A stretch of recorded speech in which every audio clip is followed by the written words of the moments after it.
I'm turning it over to Acyuta Gopi. Jai, Kadashi Devi ki jai, Srila Prabhupada ki jai, Material World Reminders ki jai.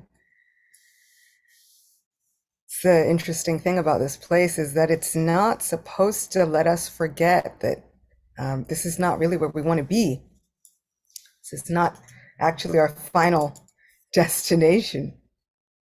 But along the way, we have wonderful jewels like the days of Ekadashi and the association of devotees that give us hope that even though this is not our final destination, the true destination is coming. And we are on the right path. We're headed toward the best place possible, kind of at warp speed. So thankfully, we get kind of like a bonus fast forward day, and we can take full advantage of it. So thank you. It's always such a wonderful, wonderful pleasure to be with all of you. Happy Ekadashi. Om Ajnanatimirandasya Gyananjana Shalakaya Chakshurun Militam Yena Tasmai Shri Guruve Namaha. Nama Om Vishnupadaya Krishna Prishtaya Bhutale Srimate Bhakti Vedanta Swaminiti Namine Namaste Saraswati Deve Gauravani Pracharine Nirvishesha Shunyavadi Paschatya Deshatarine Jaya Shri Krishna Chaitanya Prabhu Nityananda Sri Advaita Gadadhara Srivas Adi Gaura Bhakta Vrinda Hare Krishna Krishna Krishna Hare Hare Hare Rama Rama Rama Hare Hare Vancha kalpatarubhyascha Kripa sindhubhyeva cha Patitanam pavanebhyo Vaishnavebhyo namo namaha. So today is a very special Ekadashi. I'm not sure which Ekadashi I can ever say, this is not so special. All of them are incredibly special. But this one happens to be pretty amazingly special. What I love about Bhakti is there is a festival for everything. Festival for any and every reason. And so, many times, Lord Vishnu and the Devas, or the celestials in the heavens who are controlling planetary affairs and material elements and so on and so forth, they get tired, as living entities are wont to do, and they decide that it is time for them to take a well-deserved nap. Just as all of us need rest, they all decide to take some rest. And this is what happens during the 4 months of chaturmasya, which are coming up. And so this Ekadashi marks that time when all of the devas, including Lord Vishnu, are gathering together, deciding, you know what, now would be a really good time for everyone to just power down. And so all of the functions of the universe, because the natural question arises, well, then what happens to the rest of the universe? If all of the devas are asleep, if Lord Vishnu is asleep, then what happens? Is there no maintenance? Is there anything happening? And there is one personality who does stay awake while everyone else sleeps, and they watch over the whole entire creation. And that living entity is Lord Shiva.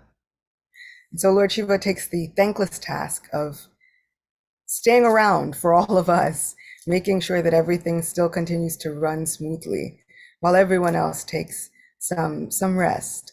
So this is Devashayana Ekadashi, also known as Padma Ekadashi, also known as Shayan Ekadashi, also known as Ashadi Ekadashi, because it comes during the month of Ashad.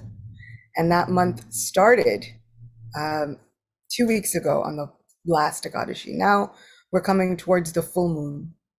So this is the Ekadashi in the light fortnight of the month of Ashad. So it's also known as Ashadi Ekadashi.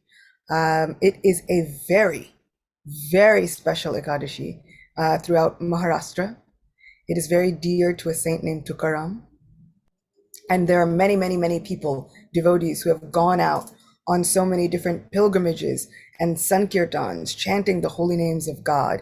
And so then they come back from their pilgrimages ready to worship the Lord anew, which is a whole history unto itself.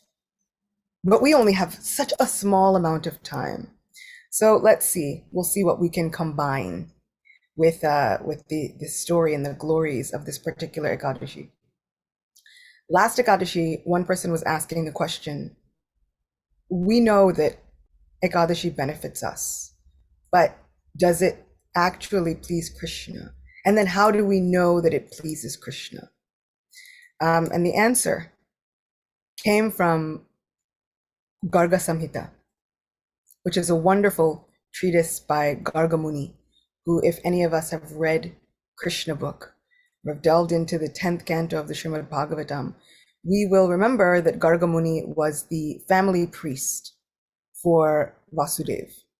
And Vasudeva sends Garga Muni to perform the birthright ceremonies, name-giving ceremonies, all of the early rituals for Krishna and Balaram while they were staying with Nanda Maharaj.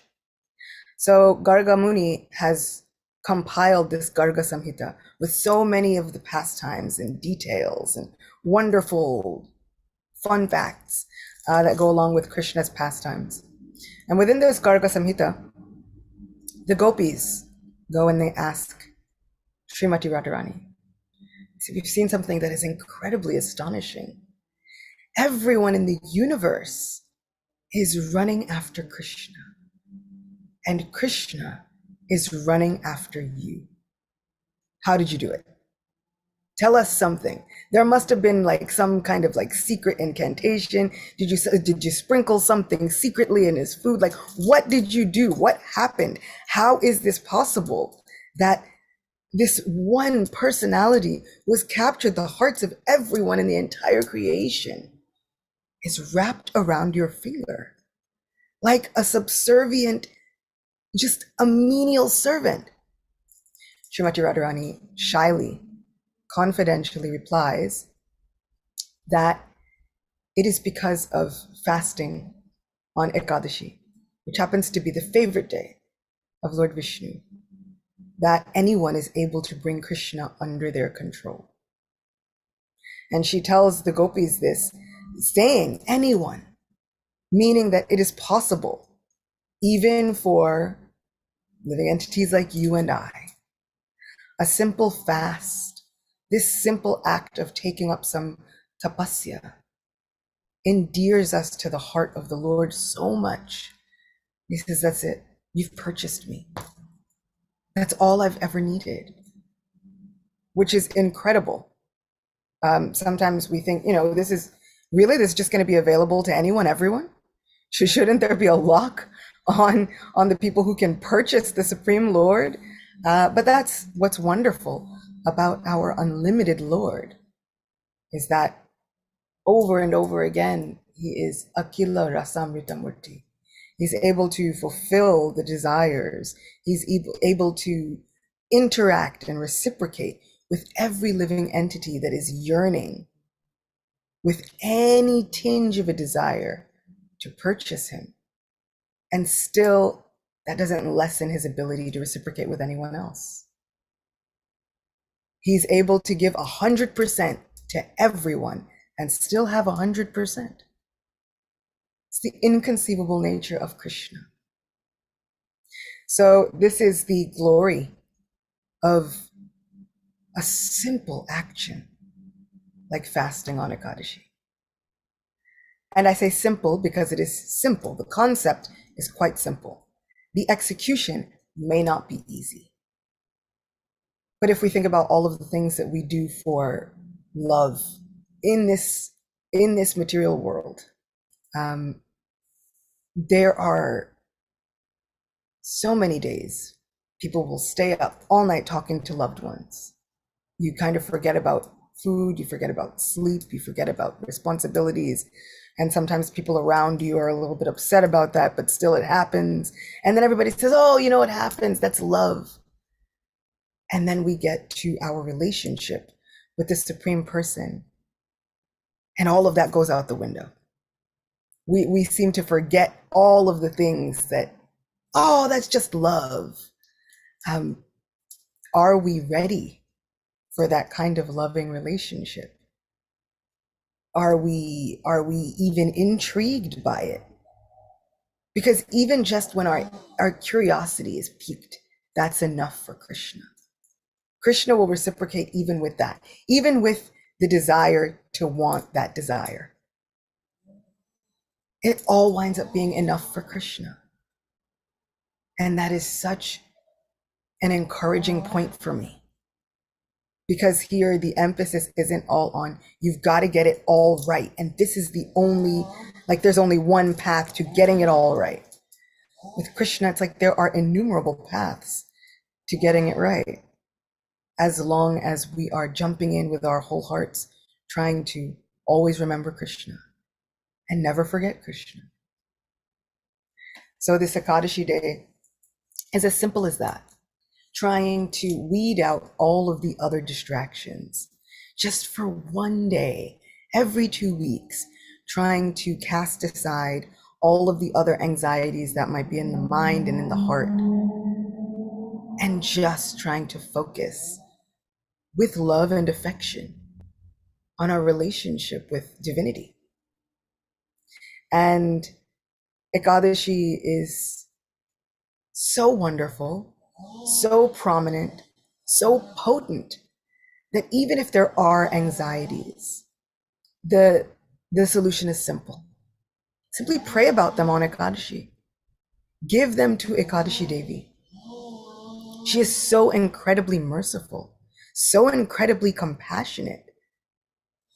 So we'll hear about the glories of this particular Ekadashi. The story of this Ekadashi is as follows, taken from Garga Samhita. Once, Maharaj Yudhishthir said, "O Keshava, what is the name of the Ekadashi that occurs during the waxing moon in the month of June, July? Who is the worshipable deity for this sacred day? And what are the rules and regulations for observing this Ekadashi? Please explain these details to me." Lord Krishna replied, "O maintainer of this world, Sri Narada Muni once asked this very same question to Lord Brahma. Now please hear from me the wonderful history which Lord Brahma narrated to Narada Muni in his reply. Once, the great orator and best of the sages, Narada, said to Lord Brahma, 'O Father, what is the name of the Ekadashi that occurs during the waxing moon in the month of Ashad? Kindly explain how I should observe this Ekadashi in order to please the Supreme Lord.'" So here once again we hear, not only for our benefit, but this brings joy to the heart of our beloved Lord. Lord Brahma replied, "There is no other vow in this material world which is as sacred as the vow of Ekadashi. It is extremely necessary for one to observe the vow of Ekadashi in order to nullify all his sinful reactions. A person who does not observe Ekadashi in this world certainly goes to hell. The Ekadashi that occurs during the waxing moon in the month of June, July is called Devashayana or Padma Ekadashi. In order to please the Supreme Lord Rishikesh, one should follow this Ekadashi. It is stated in the Puranas that there was a saintly emperor named Mandata who ruled the entire world. He was born in the dynasty of the sun god, was extremely powerful, and always stood up for the truth. So he was within the dynasty of Lord Ram. So already, he's got several good things going for him. This king maintained his subjects piously and affectionately as if they were his own children. In this pious king's kingdom there was no famine, drought, or any kind of disease. All his subjects lived peacefully without any anxiety, and they were very prosperous. There was no wealth in the treasury of the king which was unlawfully earned. In this way the king and his subjects happily spent their days. After many years, however, due to providence and some sinful activities, there was no rainfall in his kingdom for 3 consecutive years. As a result, people became afflicted with hunger due to lack of food and became full of anxiety. As a result of suffering from lack of food, the performance of various sacrifices and the study of the Vedas came to a standstill. Then all the subjects came before the king and appealed, "O king, please hear our words, which will ultimately benefit us. The water is addressed in the scripture as Nara. The Supreme Lord resides in Ayana.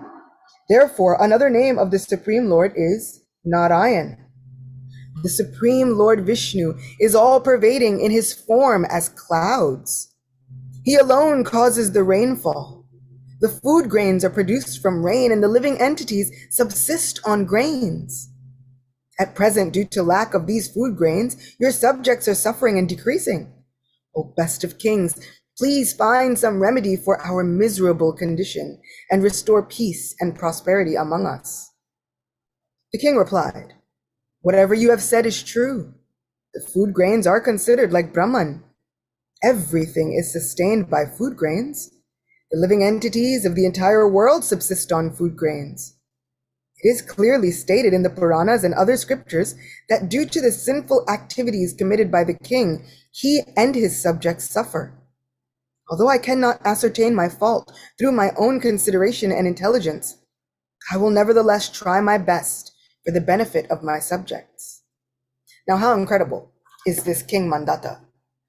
Where would we think to see a ruler that would see natural disasters that we have now put the title as like acts of God, right? Where would we see a ruler taking full accountability and responsibility for it, thinking there must have been some sinful activity committed on my part? And even though I can't even find anything that I might have done, let me go and ask someone else. This amount of accountability is astounding. This to me is what differentiates Vedic times from the modern times. It's not that there was a lack of famine or drought or pestilence or disease or any of these things. Actually, we see were always happening. The difference is how they were handled by the living entities of the time. So now let's journey with King Mandata and see what he does after taking such incredible responsibility. That in itself is applaudable. After speaking in this way, King Mandata gathered some of his principal armies, and after offering obeisances to Lord Brahma, he entered the forest. Within the forest, he regularly visited the ashrams of great sages and ascetics. While wandering in the forest in this way, one day, by providence, the king met the great sage Angira, the son of Lord Brahma. Sage Angira was as effulgent as Lord Brahma himself, and his effulgence illuminated Lord Brahma in all the four directions. As soon as the self-controlled king saw him, he immediately got down from his carrier and offered his respectful obeisances at the feet of the sage. Then the king folded his hands and offered prayers. The sage reciprocated by blessing the king. Thereafter, the sage inquired from the king about the cause of his arrival and the well-being of his kingdom. The king replied, "O Lord, I have been ruling my kingdom according to religious principles, but there has been no rainfall in my kingdom for the last 3 years. As a result, my subjects are suffering from various miseries, and I have not been able to ascertain its cause in order to remove this cause. Today I have come to your lotus feet. Kindly tell me how my subjects can live peacefully and thus attain auspiciousness." The sage Angira replied, "O king, the present age of Satya Yuga is the best of all yugas. In this yuga, people worship the Supreme Brahman. The fourfold religious principle is manifest in this yuga. No one except the Brahmanas is supposed to perform austerities in this yuga. In spite of this standard, a Shudra in your kingdom is undergoing austerity. As a result of this unlawful conduct, you are facing its consequences in the form of drought. Therefore, you should try to kill him and bring peace and prosperity into your kingdom." Okay, whoa. This brings to mind just how many people thought that Srila Prabhupada should not be preaching this advanced philosophy all over the world, right? So earlier question is, should everybody really have the right to perform ekadashi? Like, the benefits are so immeasurable. Do you just put this in the hands of anyone? And so in Satya Yuga, there really was kind of a lock on just what kind of austerities could be performed. Question would be, why? Why? Why put a hold on austerity? It seemed like everybody should be able to do some kind of austerity. However, we have not been living with problem demons, the likes of which are famous names like Ravan, Hiranyakashipu, Hiranyaksha. So many of these huge, big and bad demons, they got their powers that they use to then torment the rest of the universe by performing austerities. So austerities brings immense power. And if we learn anything from Spider-Man and any kind of superhero, it's with great power comes great responsibility. So they don't want to just put this austerity in the hands of anyone. Srila Prabhupada was such a visionary. He was so intent on imbibing the mood of Sri Chaitanya Mahaprabhu and Sri Nityananda Prabhu, that despite any and all misgivings, he understood this is not Satya Yuga, where there should be a lock on who can purchase this, the heart of the Supreme Lord. The wonderful thing about Kali Yuga is that no one is qualified. And because no one is qualified, everyone should be given the chance to try and become qualified. And so with a heart filled with immeasurable compassion, the likes of which I cannot even begin to fathom, a 70-year-old man went and defied all the odds. Every single odd. We should not, technically, if we were in a previous age, we would not be allowed to have this wonderful opportunity to gather together on this wonderful day of Ekadashi, discuss with each other, and gain so much merit just by hearing and remembering these pastimes, by hearing about and remembering the great saints that have walked this path of bhakti yoga, this path of loving devotional service. We shouldn't have this opportunity, and yet we do. It helps me to become so incredibly grateful for this opportunity that maybe in a previous age, I wouldn't have had at all. My religious advancement would have been dependent on the higher echelons of society. I would have just had to wait for it to trickle down, the mercy, and hope that it gets to me. Here, Srila Prabhupada has chased us all down. Nityananda Prabhu is chasing people down. Please, just whatever you do, take this holy name, begging them, begging all of us to take advantage of things that we don't even realize the privilege that we have. So,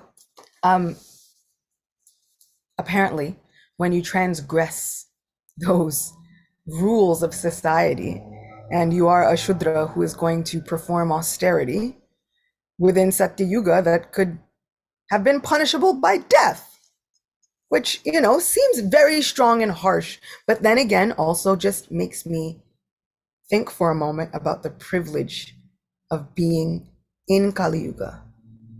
Millions of faults in this age, but then the Lord becomes so extremely compassionate. The devotees become extremely compassionate.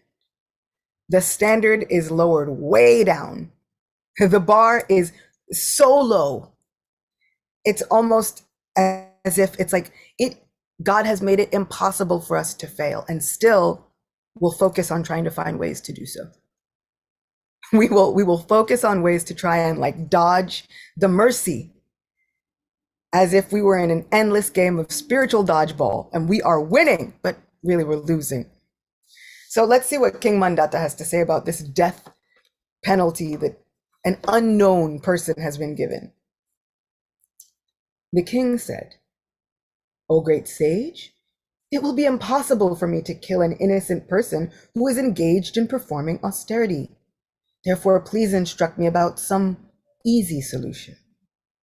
Thank God for easy solutions. The sage replied, "O king, if this is the case, then simply observe the sacred ekadashi known as Padma or Devashini, which occurs during the waxing moon in the month of June-July. By the influence of this vow, there will certainly be rainfall in your kingdom. This ekadashi awards one all auspiciousness and perfection. It destroys all obstacles on the path of perfection. O king, you along with your subjects should observe this ekadashi."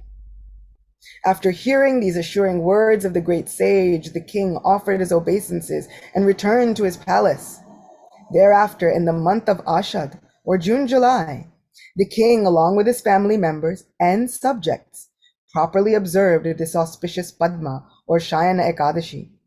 By the influence of this observance, the rain poured down all over his kingdom. There was no more scarcity of water, and soon the entire world became filled with foods, grains, and by the mercy of the Lord Rishikesh, everyone lived happily. Therefore, it is the duty of everyone to observe this sacred ekadashi, which awards everyone happiness and liberation. Hearing and reading the glories of this ekadashi destroy all one's sinful reactions. This ekadashi is also known as Vishnu Shayana Ekadashi. In order to please Lord Vishnu, the devotees observe this ekadashi with special devotion. They do not endeavor for material enjoyments or liberation. Rather, they pray for pure devotional service to the Lord. The famous vow of chaturmasya begins from this ekadashi.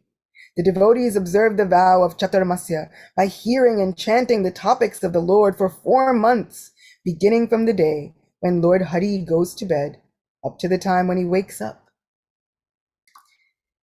So soon, the Lord will be sleeping, depending upon which sampradaya or which path and lineage of tradition that you follow. Within our ISKCON tradition, we usually go from full moon to full moon with our months. And so even though this ekadashi marks that day, there's still like a few days that we wind down, sing the Lord a little lullaby for the next few days. And on the Purnima, which I think is July 3rd, we will begin this chaturmasya, which for 4 months, can we dedicate ourselves to just hearing a little more, chanting a little more, thinking a little more? And by a little, I really mean a little. So if you heard a pastime the day before, just listen to 1 more minute the next day. And increase those minutes as the months go on and see where you get at the end of those 4 months, at the end of Kartik. We can all see where we've journeyed with one another. This year, this Chaturmasya is going to be extremely special. In the solar calendar, we have a leap day at the end of February, right? And we call it leap year, but there's just one extra day. Within the Vedic calendar, they also have to balance out the movements of the moon to make the years work smoothly. However, they have a leap month. It's a whole extra month added, which is called Purushottama Adhik Mas, which means Purushottam, the extra month. And this month will be coming kind of in the middle of the first month of Chaturmasya. So if this makes any sense, like think about it. If we were going like January, February, January 2.5, like 2.0, then you have the rest of February, and then you go on through March. So I know it gets a little bit fuzzy. It's like, what's gonna happen? Yeah, we're just gonna have more month. But the thing about this Purushottama Mas is that every single holy day is present within that month. All of the auspiciousness that you can get during any and every single holy day is present every day within that month. So if we are thinking about going on a journey and just increasing our hearing and chanting just a little, this is definitely the year to do so. It only comes around every 2.5 to 3 years, this leap month. And it is, for me at least, always a cause for great celebration, because there is so much spiritual merit to be gained. And that makes me happy, because this material world is not a happy place. And any chance that I can get to accumulate more of this joy, I want. So not only do we have this wonderful ekadashi, but we have a whole month coming up.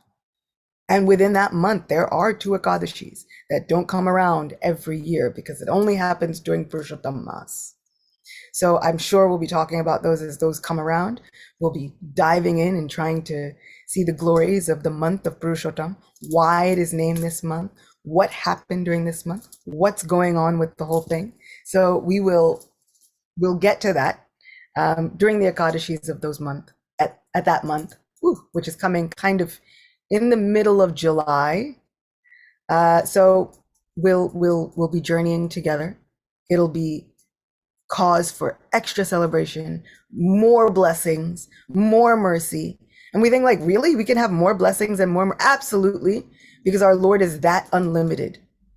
But all glories to King Mandata, who was not willing to simply take this death penalty as the answer. The amazing thing about this king is he was never willing to just save himself. There was a drought in the kingdom for 3 years. He could have just said, well, I'm fine. Like, I have an endless treasury. It'll be fine for me. I don't know about the rest of you. Instead, he took full responsibility for it, thinking this must be some sinful deed of mine.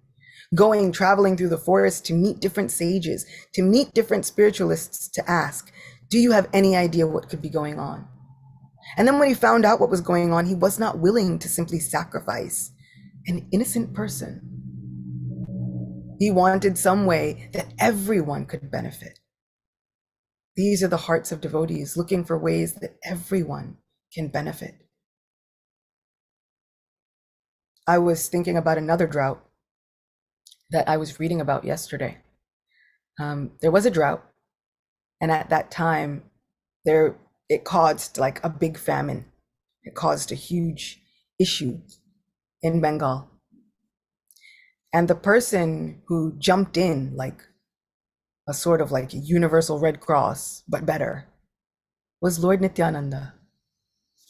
Lord Nityananda and a devotee named Udarandat, they both jumped in.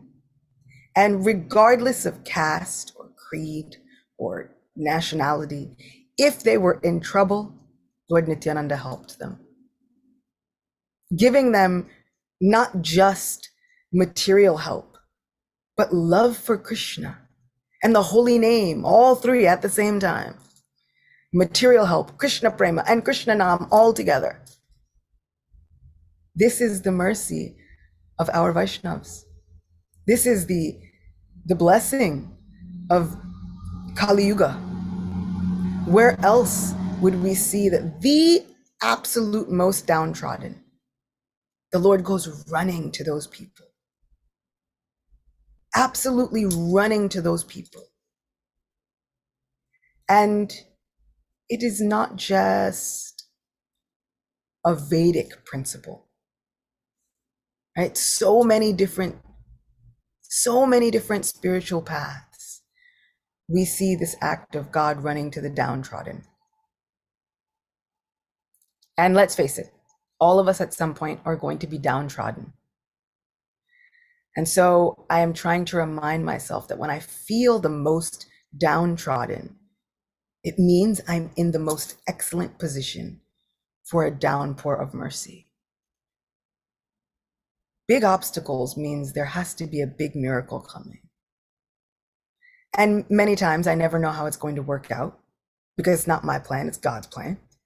And I'm trying to remind myself, but if I stick with it, if I somehow maintain the faith that it is true, that my Lord is Low battery. running to help me. Low battery. Low battery. It's a low battery, but it's fine. That my Lord is running to help me. That absolutely, with those big obstacles comes even bigger mercy. We've seen it in Vedic tradition. We've seen it in Christian traditions. We've seen it in Islamic traditions. Everywhere we look, where people are really and truly worshiping God with all of their hearts, somehow the Lord doesn't leave them stranded. Even though we'll see incredibly horrible things that will happen in this material world. We'll see it. If we had a chance to speak to the people, usually they never feel abandoned by God. Even though they are going through some of the harshest things, those people who have such devotion never ever feel abandoned by the Supreme Lord. King Mandata was not willing to abandon even one subject, and he was just a king. What to speak of the king of the entire universe? The Supreme Lord is not willing to abandon even one of us. This is the blessing of ekadashi. The Lord is not willing to abandon anyone. And so from his own body emerges a beautiful warrior princess who becomes known as Ekadashi. And he asks, "Oh Devi, what can I do for you? How can I bless you?" The only boon she asked for was to be able to eradicate all of the anxieties, miseries, sins, fears of those people who honor her on her day. Ekadashi is the lesson for all of us every 2 weeks that the Lord is not willing to abandon anyone. So, should everybody just be given the opportunity to perform this austerity? Yes, because the Lord is not willing to abandon us. He's not willing to forget about us, no matter how many lifetimes we've forgotten about him. Devashayana Ekadashi ki jai. Srila Prabhupada ki jai. Compassionate Vaishnavas ki jai. Our most compassionate Lord ki jai. Thank you, Acyuta Gopi. Ekadashi austerity is not a burden. It's a privilege. Thank you very much. Wonderful. Beautiful point. Okay. We're opening it up for questions, comments, angles of vision, and maybe voice cracks. Does anybody have a voice crack? I hear Adi's voice crack. Bhakti Devi. Where's Bhakta Bentley? Is he under the desk? No. Nitai Chand is here. Check it out. Hare Krishna. Okay. Devotees, come on now, please. Reflect.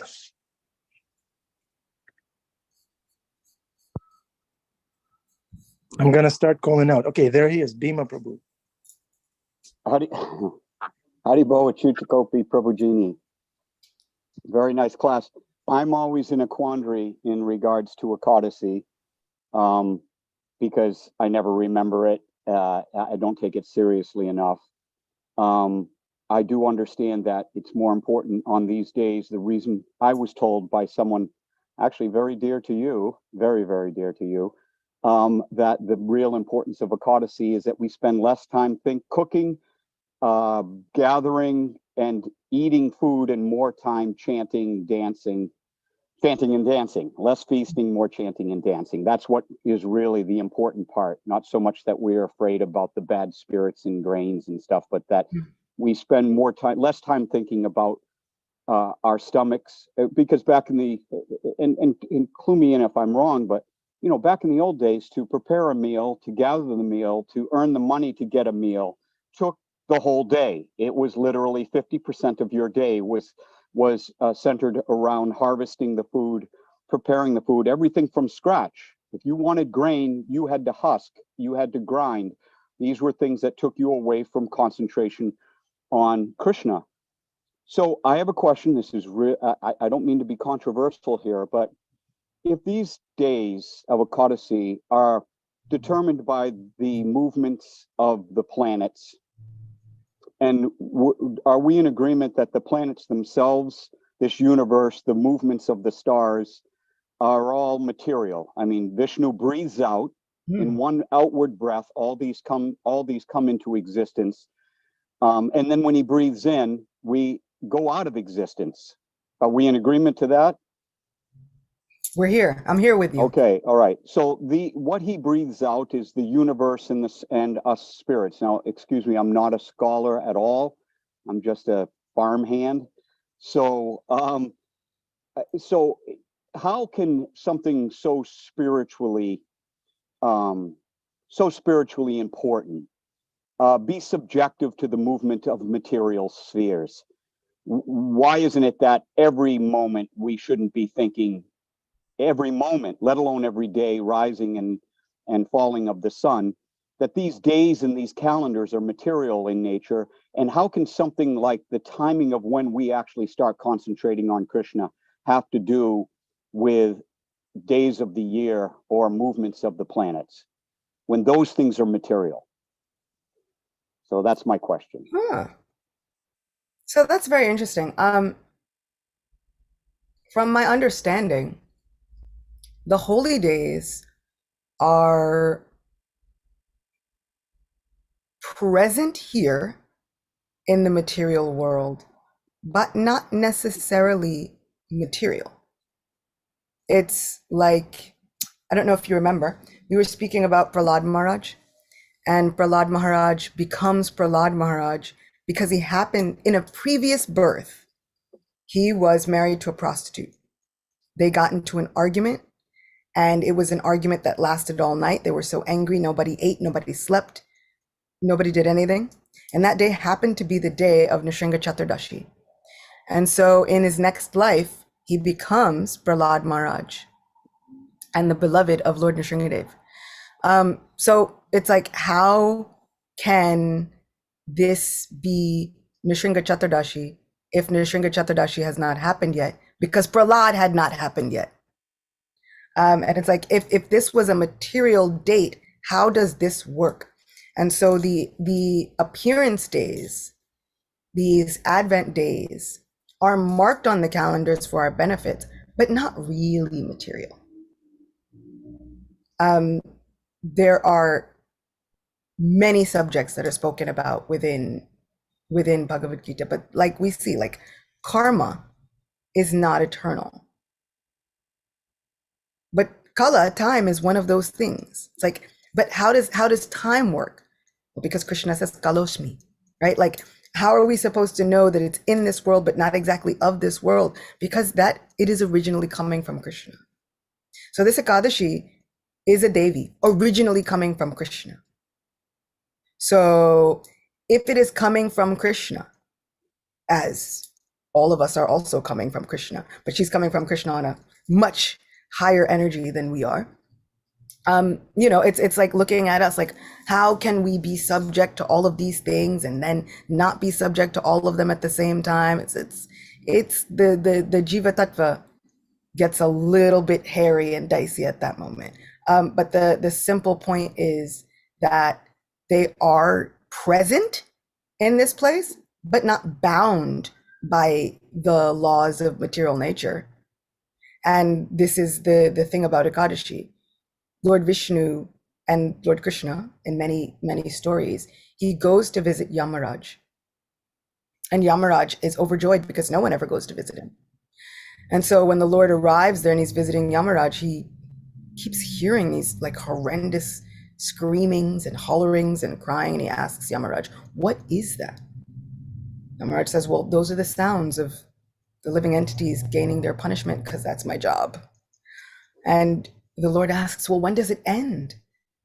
Yamaraj says, well, when they've kind of burned off all of their karma, which takes a lot of time. Krishna says, isn't there any like shortcut? No. And the question then is like, well, who set up this system? The answer is like, Lord, you did. You gave me my service. I'm just following orders.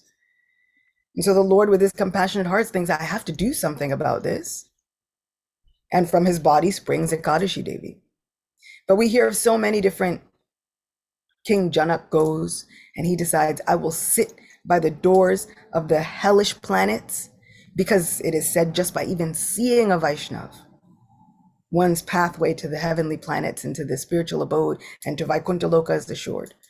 And so he thinks, I will sit here at the gates to the hellish planets for as long as it takes for all of these people to go to their spiritual abode.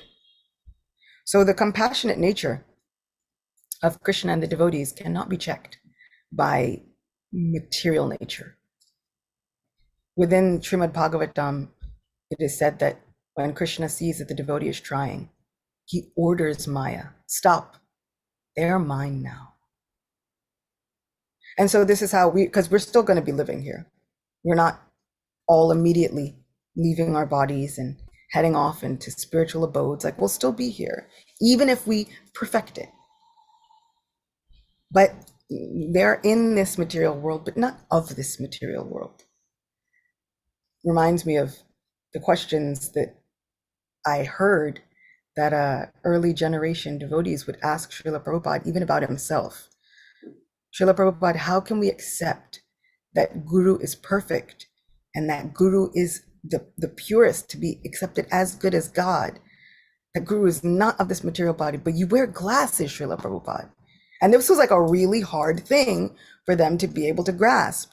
How can we accept that the Guru is perfect, but you wear glasses?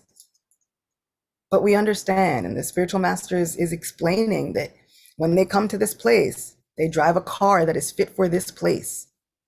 When you go to other countries, you're going to drive a car that might be fit for those other countries. And so when these important personalities come and when these fasting days come here, they're going to take forms that are easy for us to understand in this material world scenario. Srila Prabhupada has often said, you cannot put a timeline chronologically on Krishna's pastimes in the Vedas. They only try so that our minds don't implode, right? So that our minds don't like just crumble in on itself. So you cannot actually put a timeline on the Vedas and the Puranas. They happen cyclically, they happen on their own time, they happen in between times, they happen multiple times. So these personalities, these important days are not necessarily bound by the rules of material nature. We use them for our benefit because we are bound by the rules of material nature, but these days are not. And so even if you fast on Ekadashi unknowingly, still works.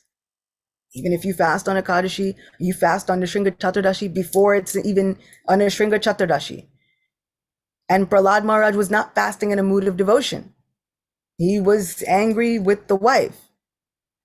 And still that did not stop the Lord from sending him unlimited streams of mercy. So we should hold tight to these days, because even our, as my mom would call it, causeless unwillingness to serve is not going to stop Krishna from trying to throw endless streams of mercy our way, day after day, holiday after holiday. And so then he makes it, no, you think you forget, I won't let you forget. He's going to keep reminding us. Now the question is for us, do we want to surrender to the good times? I have a really hard time with that, just surrendering to the joy, like allowing the joy to do its thing, allowing these fasting days to do its thing, allowing the holy name to soften my heart. I was like, but let's analyze this some more. And sometimes the Lord's just like, let me love you. So I think of these Ekadashi days, and when they come up and when either I'm ready for them or even when I'm not ready for them, I really think that the Lord is really throwing every ounce of mercy my way. Let me love you. So I want to let him love me through all of these days that are present here, even though they don't have to be. Ekadashi Devi is present here, even though she doesn't have to be. She didn't need anything from all of us. She had no other desire, no other purpose other than to benefit all of us. That's it. She didn't need saving. She didn't need any help. In fact, in many versions of the story, she appears to help Lord Vishnu. And all she asks is that we honor her. So the timelines are there for our small minds. It is not because they are bound by the laws of material nature. I hope that really long-winded answer helped. I pray that it helped. Please, God. I will tell you one thing. Yeah, I have one thing. I was listening to the class, and I was putting up some fence wire for the horses, and one of my horses got spooked by a turkey, a wild turkey, and ran through the barbed wire and got tangled up in her legs, and then started running toward. And meanwhile, before this all happened, I was like, oh, I missed the ekadashi again. I've already indulged in my morning constitutional meals. And I was like, yeah, but nothing's going to happen to me. I'll just chant Hare Krishna and I'll be okay, because that's what it's all about. And then all of a sudden, when I said that, I go, I wonder if there is any effect to this. The horse gets wrapped up in the wire and starts running towards me, ran past me like the hand of a clock, circling me, and wrapped me up in the wire. And so, needless to say, my heart fell out of my Turn on your camera. shirt. We want to see. We want to see your bloody face.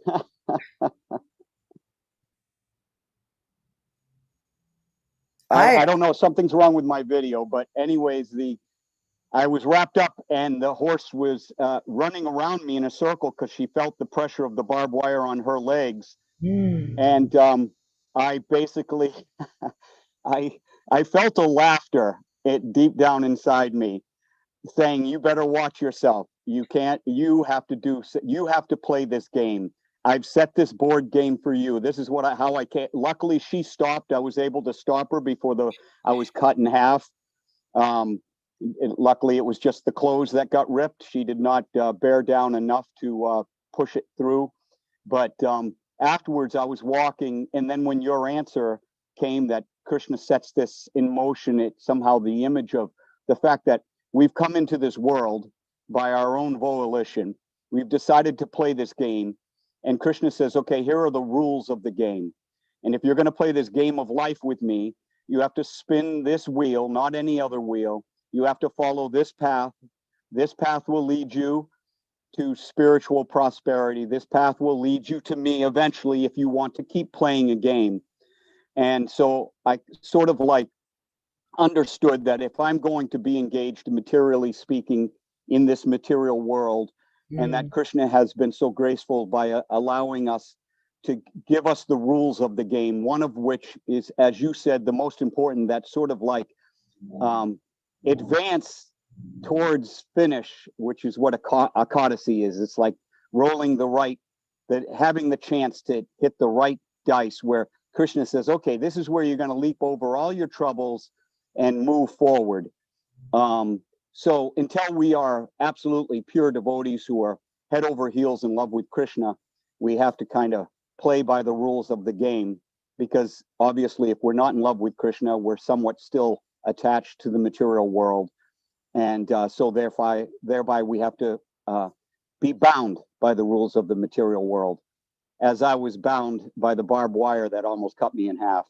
So thank you very much for your class. I'm trying to learn a lesson here. Hare Krishna. I appreciate your honesty and your accountability, because if that had happened to me, I'd have been like, oh, it was a great answer. Everything's fine. I'll see you all next see you on tomorrow. But thank you for being so candid and being so spiritually honest, because that, for me, really, material nature. We all think about we think about the theory that we are bound. I'm like, but she's got some barbed wire that I don't get tangled in. Whew. Man, I'm glad everything turned out okay. I'm really glad. That's an ekadashi miracle is what that is. My heart is still beating. I can still feel my heart beating in my chest. I thought for sure I was a goner. Krishna. That is, folks, really, that is an ekadashi miracle if I've ever heard one that happened in real time. Yeah, I did yell out Hare Krishna when I saw when the wire got wrapped completely around me 360 and she was still running. I did say Hare Krishna, and then somehow she slowed down to a trot and I was able to catch her. I was like running like a person in a sack race. You know, I was hopping with two legs, hopping towards. Meanwhile, I was laughing because I was asking Krishna, I don't need to follow these things. These are only devotees can laugh at a moment like that and really remember, oh, I see the dialogue we're having, you know, but that just the ability to turn your mind and say, okay, I get the message. I've heard you loud and clear. There are people who would never. So that I only learn by punishment. I'm the fool that learns by experience. I actually have to dare Krishna, and then he does it. He gives me a beat down. Then I say, "Oh, you are for real." That's the reciprocation. That's all. All my advancement has been painful, if any. Hare Krishna. Yeah, if you want to know if it's real, ask for a beat down. It's really amazing because, you know, when I was kind of trying to give the answer, what I really felt was there's no amount of scientific proof that you can give after a certain point. You, Bhima Prabhu, you know so much more than me, and I am not. It's not even humility at that point. You know, like as a senior devotee, what scientific proof am I going to give you to say, I mean, Krishna's there, Ekadashi Devi's there, all these things are there. There is no amount. At a certain point, the questions in our hearts go beyond needing the science of it or the logic of it. Really, the question is, but is Krishna really there? And if he is really there, is he really going to show that he's really there? And so Krishna was the only one who could answer that question for you. And immediately, somehow, on Ekadashi, by saving your life, and I'm so grateful, he said, I'm here with you. Jai. There's no greater logic than a good beatdown.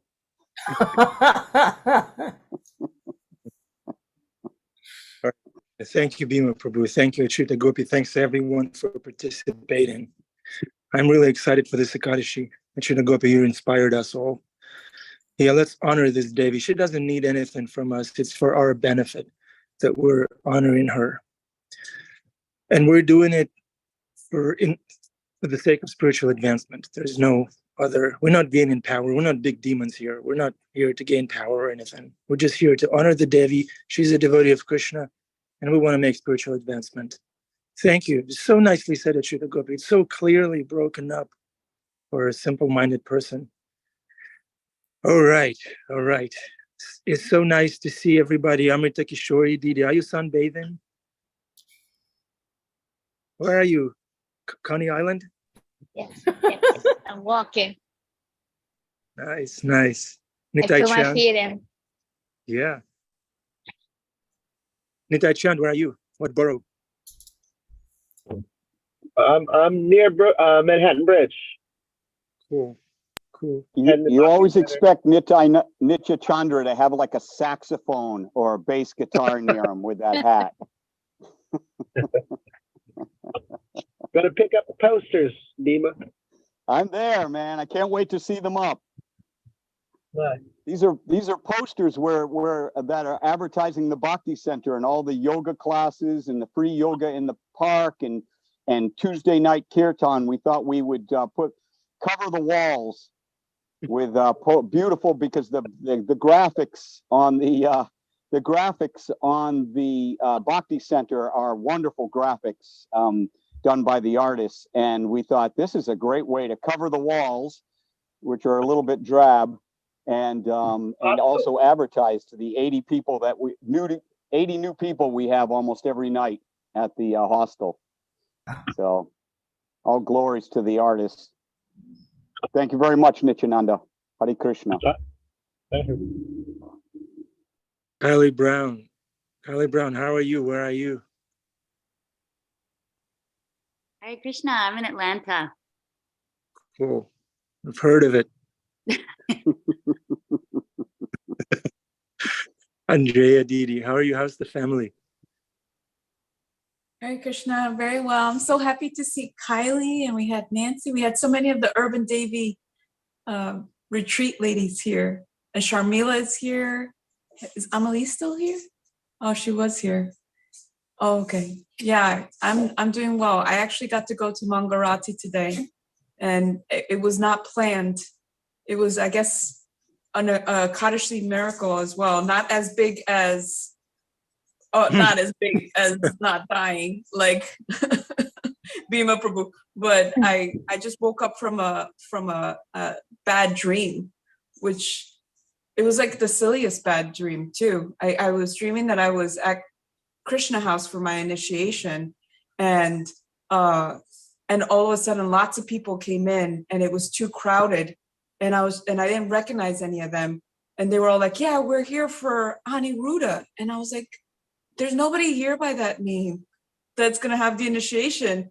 And they had like signs and they were really like raucous, and I was just like, what's going on? And I was like, I don't understand. And then that's when I woke up, and then there was enough time from waking up from that dream to go to Mangarati. So I guess Krishna really just wanted to jostle me awake and be like, it's Ekadashi, go to Mangarati, stop worrying about things, go. Nice, Andrea, nice. Yeah, if you have a bad I dream. kind of am eager to find out in the future if you do meet an Aniruddha. You gotta keep us informed. Yeah. Andrea, are your dogs fast for Ekadashi? You making them fast? Nope. No, they're just like they're little jivas and dog bodies. They don't have to fast, and they're already fasting because we make them have vegan food. So they're already doing their austerities that way. Yeah. So then, on the strength of your sincerity and austerities, they'll be liberated for sure. Okay. All right. It's nice. It was nice spending this morning hour with you all. Thank you very much. Acyuta Gopi special thanks to you. Always nice class. Always deep, entertaining also. All right. Hare Krishna, Hare Rama. Drive safely, walk safely, swim safely. Amrita Kishori. See you again tomorrow. Hare Krishna.